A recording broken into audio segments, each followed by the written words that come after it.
Hey guys, I just wanted to take some time to think about 2020 and reflect. I've been doing so much thinking about myself and what I need and what I want, and I just know going into 2021, I don't want to be carrying the same energy anymore.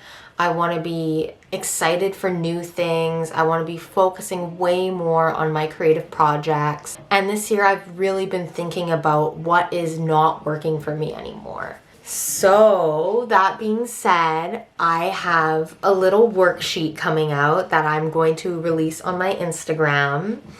And I am so excited about it. I am super into planning, goal setting, and all sorts of things like that.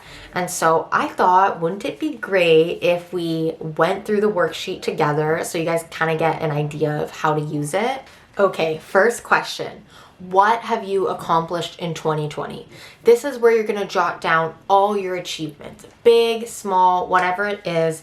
I want you to recognize what you've done well and what has been working for you so that when you go into 2021, you already know what works and what you want to take further. In order to keep achieving your dreams and your goals, you have to recognize that things you do, no matter how big or small, they are important and they do add up. So jot down some of your 2020 accomplishments.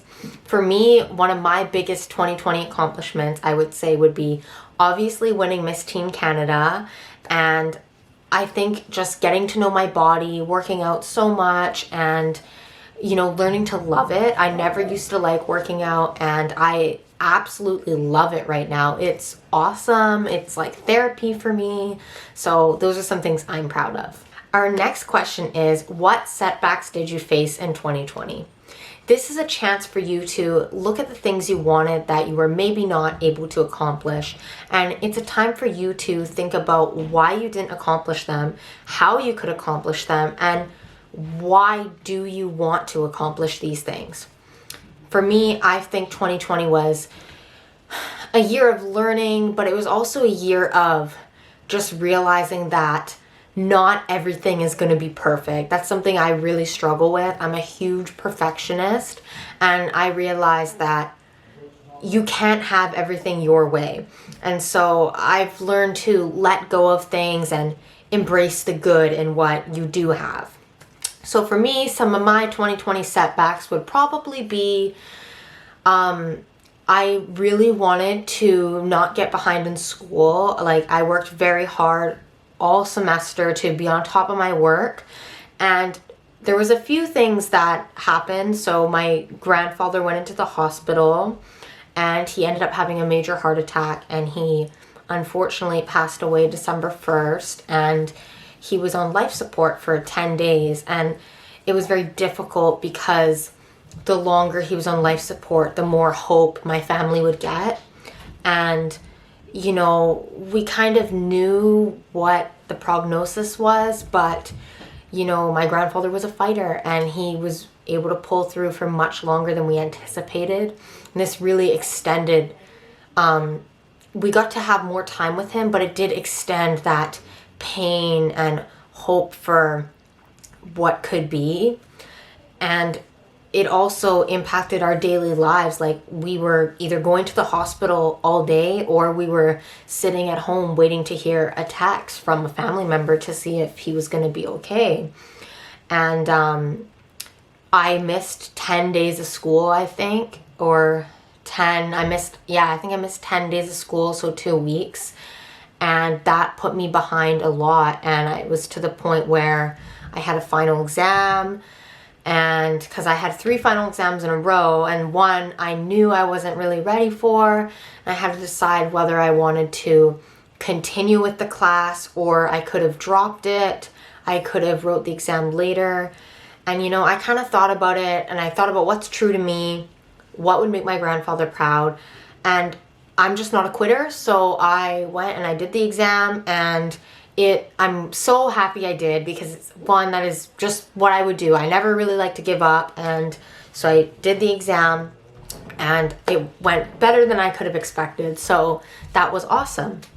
You know, sometimes things don't work out perfectly, but they have a way of working out in a way that's better than you could anticipate.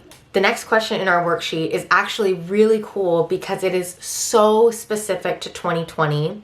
It is, how did the pandemic affect you? Negatively and positively. We all know that 2020 was completely unexpected with the global pandemic, and you know, we were on pretty much under house arrest for a lot of the time. You know, being Miss Teen Canada, I normally would be going to events almost every weekend. I'd be going to galas, running charity events, and you know, doing so many local appearances. And with social distancing, a lot of that stuff just couldn't happen. So I think for me, that would be one of the negative impacts of the pandemic. I was a bit hindered in my opportunities just because of the safety measures taken in place, and there are less events, right? But there are some ways the pandemic really impacted me in a positive way. In March, when school shut down because of lockdown, I had also missed a week of school because I had went to compete for Miss Teen Canada, and I was beyond behind. I was over a week behind in school, and I had midterms coming up, and then a month later there was finals. So I was really lucky that school was online because I saved so much time. I could wake up whenever I wanted, and you know, I'm pretty regimented, so I was able to get back on track, which was awesome.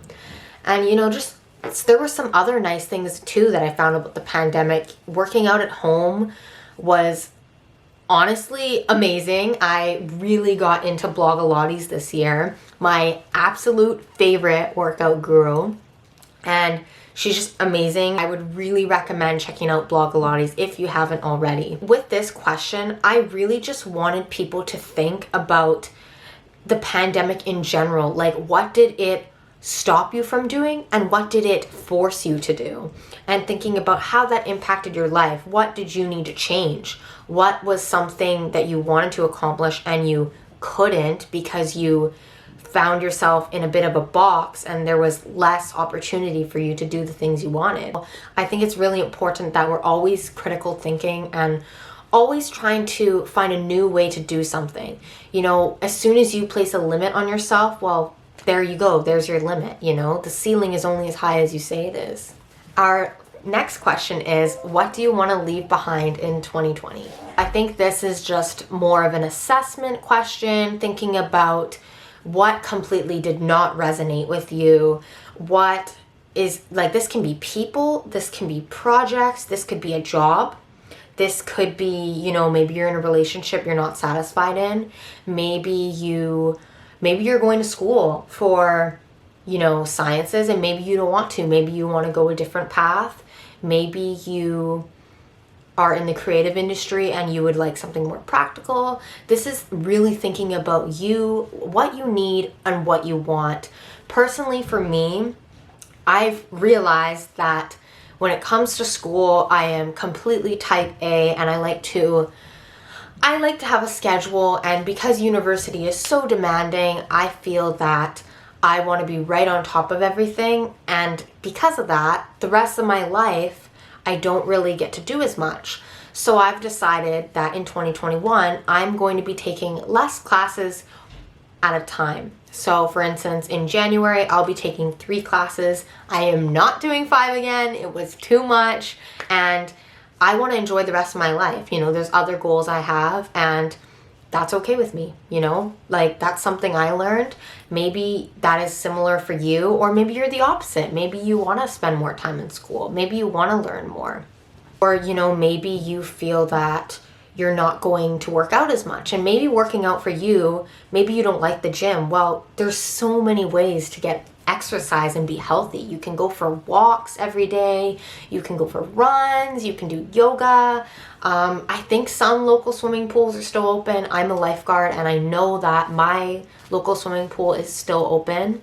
So yeah, there's a lot of different things you can do to be healthy. Our final question in the worksheet is, what energy do you want to take with you into 2021? So the last question was all about the negative and the bad and what is not working for you anymore.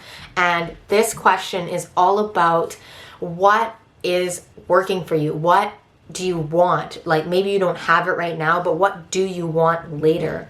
So it's all about that forward thinking. And I didn't want to make it like goal-based, because I'm gonna have another worksheet with goal-based thinking later coming out at the end of December. But I really wanted this to be a larger scale, like thinking, energy, vibe kind of a question. For me, the energy I want to take into 2021, I want to be prioritizing what is best for me on the inside. I also want to be prioritizing creativity. It's something that I'm so in tune with. I love doing things like this. I love making videos. I love helping people. And, you know, taking less classes, I now have time to do more of that, which I'm so excited about. When I say focusing on myself, for instance, I think this is important all the time, but I'm thinking more now.